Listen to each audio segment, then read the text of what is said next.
দলে দলে ভাগ হয়ে গেলাম। আমাদের আসল ইতিহাস এটা জানার দরকার আছে, আছে না নাই? যদি আমরা যাই, মনে রাখবেন অনেক কখনোই মতভেদের, মুসলিম উম্মার মধ্যে যে মতভেদগুলো হয় না, এই মতভেদ কখনোই অনেকর কারণ হতে পারে না।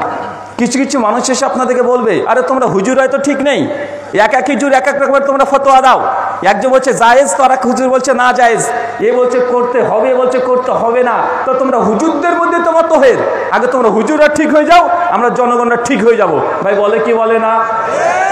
এটা হচ্ছে আপনাদের একটা ভুল ধারণা। আরে হুজুরদের মধ্যে সামান্য কিছু জিনিস নিয়ে মতভেদ আছে, কিছু বিষয় নিয়ে আমাদের মধ্যে মতভেদ আছে, কিন্তু পৃথিবীর অনেক হুজুর আছে যেখানে কোনো দ্বিমত নেই।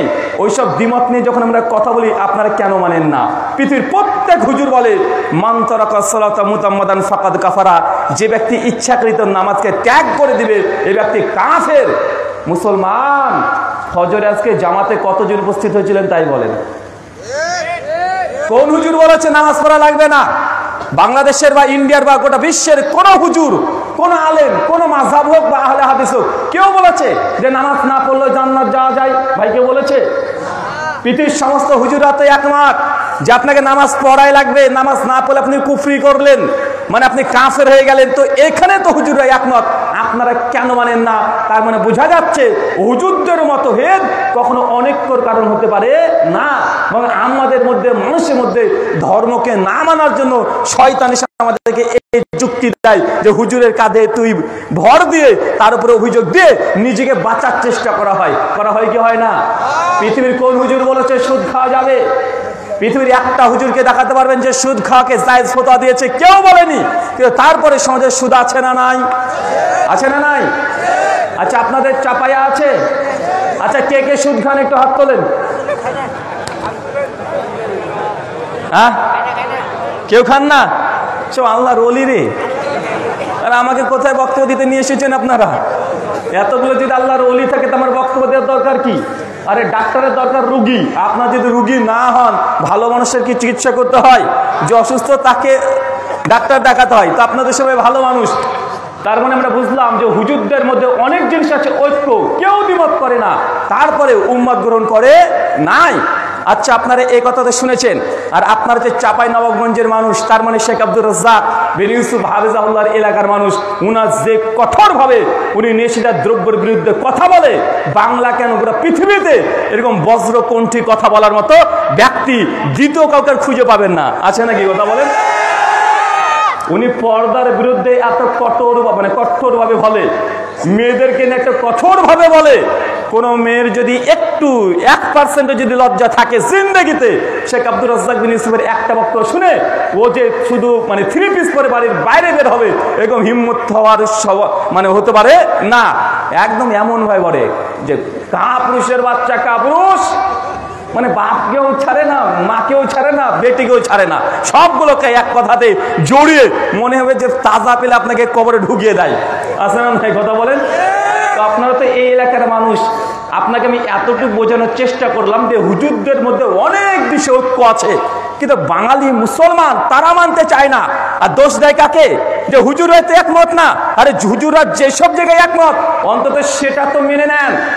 ভাইজান, বাবা তো মারা গেছে, 3 বোনের বিয়ে দিয়েছেন, শ্বশুর বাড়িতে আছে, বাপের জমির ভাগ যে বোন 3 জন পাবে, কতজন ভাগ দিয়েছেন? বোনের জমি মেরে খাচ্ছেন কতজন? একটু হাত তোলেন তো দেখি। এরা হাত তুলবে না, সব এরা হাত তুলবে না। আচ্ছা, বোন যে জমির ভাগ পাবে, এটা সরাসরি কোরআনে এসছে। কোথায় এসছে? কোরআন সূরা নিসার 11 থেকে 22 নম্বর আয়াত। বোন ভাগ পাবে সঙ্গে আল্লাহ দিয়েছে। অথচ আমাদের সমাজে আছে কি, বোনের বিয়ে হয়ে গেছে মানে বোন আর বাপের সম্পত্তির কোনো ভাগ নাই। বোন যদি বিয়ের পরে, যদি বাপ মারা যাওয়ার পরে সে যদি ভাইকে বলে, ভাইজান আমি তো জমির একটা ভাগ পাবো, আমাকে ভাগ বুঝিয়ে দাও, সঙ্গে সঙ্গে বড় ভাই আর ছোট ভাই মিলে বোনকে একদম এতভাবে অপমান করে যে তোর লজ্জা লাগে না? জমির ভাগ চাইতে আসছিস, তোর বিয়েতে 3 লাখ টাকা খরচ করে বিয়ে দিয়েছি, আবার জমির ভাগ চাইতে এসেছিস? জিন্দেগিতে জমি বলে যদি আসিস, তোর সঙ্গে আমার কোনো সম্পর্ক নাই। এমন বড় ভাই আছে না নাই? এই যে জমি না, 1 কাঠা জমি যদি বোনের মেরে খেয়েছেন, কিয়ামতের মাঠে 1 কাঠাকে 7 কাঠা বানিয়ে দিয়ে আল্লাহ গোটা কিয়ামতের মাঠ আপনাকে ঘুরিয়ে নিয়ে বেড়াবে। এই বিষয়ে, এই মাসালায় দুনিয়ার কোনো আলমের কোনো মতভেদ নেই, তাহলে জমির ভাগ বোনকে কেন দেওয়া হয় না? কেন দেওয়া হয় না? আপনাকে ঘন্টার পর ঘন্টা শুধু বলেই যেতে পারবো যে হুজুরদের মধ্যে অনেক বিষয়ে একমত আছে, কিন্তু উম্মত মানে না। শুধুমাত্র কিছু বিষয় নিয়ে মতভেদ আছে, আর আপনারা আমাদেরকে সুযোগ পেয়ে যান যে হুজুরদের মধ্যে মতভেদ, হুজুরদেরকে ধরে গাছে পিঠে বাড়ালে সব ঠিক হয়ে যাবে। ভাই, এমন মানুষ আছে না? নাই? মনে রাখবেন, মতভেদ নাই দুনিয়াতে এমন কোনো বিষয় নাই, অনেক নাই দুনিয়াতে এমন কোনো বিষয় নাই। ভাই, সায়েন্স বিজ্ঞান মতভেদ আছে না? নাই? আগেকার বিজ্ঞান বা সায়েন্স আমাদেরকে শিখিয়েছে, এমনকি স্যার আইজাক নিউটন পর্যন্ত এটা বিশ্বাস করত যে পৃথিবীর সৃষ্টি হয়েছে, এই সৃষ্টি জগৎ ক্রিয়েশন, এটা অনাদি কাল থেকে আছে, এটা ইনফিনাইট, মানে এটা কেউ সৃষ্টি করেনি, এটা অনাদি কাল থেকেই আছে। কিন্তু বিজ্ঞান এটা আবিষ্কার হওয়ার পরে বিজ্ঞানীরা রুজু করলো, পরিবর্তন করলো, সায়েন্স ডেভেলপ হওয়ার সঙ্গে সঙ্গে তখন বলছে যে না, এই সৃষ্টি জগতের একটা সূচনা আছে। বলে কি বলে না?